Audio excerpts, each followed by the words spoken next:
Dugang nga OFW repatriates nag-abot sa syudad sang Iloilo kag Bacolod sang Sabado. Resulta sang ilang nga COVID-19 test ipagwa subong nga semana. Si John Sala nakatuto. Sakay sang malasakit voyage ang 41 kadugang ang mga overseas Filipino workers nga na-stranded tuga sang lockdown na nag-abot sang Sabado sa pantalan sang Iloilo kag Bacolod. Sa 41 ka mga repatriates, 25 ang taga-probinsya sang Iloilo. Napulo naman ang mga residente sang Iloilo City. 5 sa probinsya sang Gibra samtang isa naman nga taga Bacolod City. Antes pa man gindala sa mga hotels, ginpaidalum sila anay sa rapid test apang bilang protokol.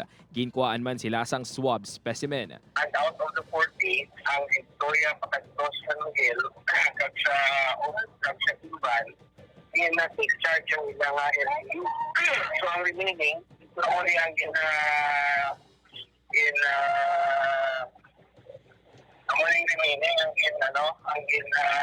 bigyan o quarantine sa hotel dili sa isolasyon sa ito. Mahimo ang makagawa ang resulta sang ilang mga test subong nga semana.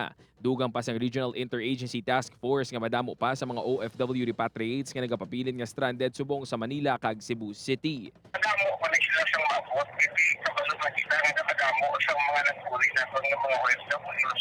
Samtang suno sa Iloilo City Government nga ginapadali naman ang pagpauli sa mga local strandee sa isla sang Boracay kag probinsya sang Negros Occidental.